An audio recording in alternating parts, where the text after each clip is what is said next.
Nalu, Fated, Chapter 4. Sakura smiled politely at the waitress while directing a glance at Sarada, who are a few feet away. Kakashi asked, well, more like threatened the waitress to let Sarada try all of the treats they had in a separate table. Kakashi had explained to her daughter when Sarada asked why she can't eat with them. He said that he and Sakura are going to talk about some adult stuff.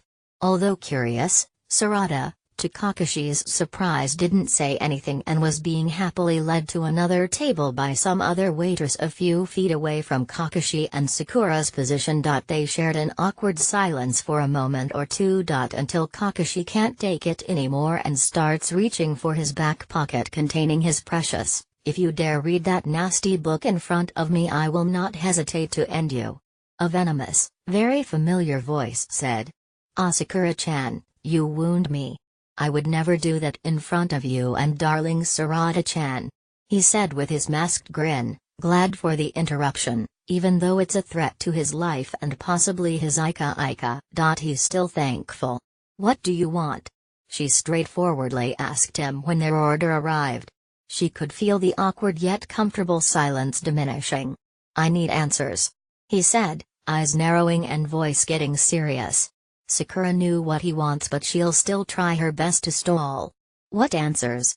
She shot back, her delicate pink eyebrows shooting up her hairline. She gave him a mocking look, something that made his insides twist, not with irritation but with a raw dread. He did not know if the one he's worried about is her reaction or her answer itself. The prospect that it may not be something he doesn't want to hear is in the forefront of his mind. But he's tired of being ignorant, of not knowing the feud that happened right under his nose among his former students. He couldn't bear the look of sadness and, dare he say it, pity, in Naruto's eyes whenever he tried to casually ask what the fuck was going on. Yet all the obnoxious blonde can give him is a shake of the head and a small smile while saying, "Maybe someday sensei, maybe someday." He would have pushed for answers if not for the lone tear that dripped his student's cherry blue eyes. It was then that he realized his mistake and promptly refrained himself from asking any more questions. He asked at the wrong time and unfortunately at the wrong person. Now he looked closely at his only female student that he noticed, her eyes were different, masked yet hollow, cold with calculated, unnerving intelligence. He could also see the way her eyes shift to Sarada every now and then with the constant spreading of her chakra around them. The precision in how she's doing it disturbed him. It is as if she were on a mission, alert and distrustful, in her home grounds. The thought made him cringe.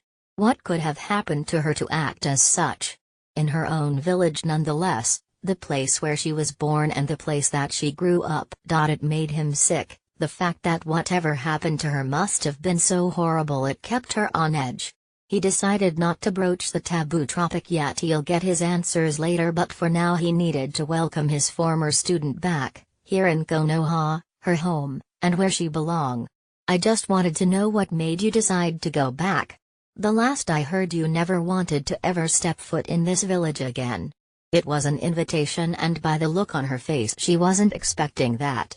He inwardly smiled when her shoulders relaxed, but still on guard as if in a calm before the storm. He has other plans though, he won't force her to answer. He'd have to make sure she's comfortable around him again. He has plenty of time, and if the rumors even have the resemblance of truth, then he would have enough time to find out more about this complicated drama. "Unfortunately I have to stay here again, but don't worry, it won't be for long and I could be out of your lives again." The retort stung, but he knew it wasn't meant for him. To break the beginning of another awkward atmosphere, and cleared his throat with his hands in front of him in a universal "I mean no harm" gesture. He cleared his throat before answering. "I don't think you have any reason to rush, Sakura-chan. No one wants you to not be here. Why don't you calm down a little and not pour your wrath on your poor sensei?" "No." Then he grabbed the plate of strawberry cheesecake beside him and shoves it into her hands. "Why don't you have my share? I know it's your favorite." He prayed that it still is. He doesn't what he's going to do if what she likes changes in the past years. His prayers were granted when he saw the pleasant smile on her face while she ate the sweet goodness. "You chose a good cafe, Kakashi, but I do hope you're not going to leave me with the bill."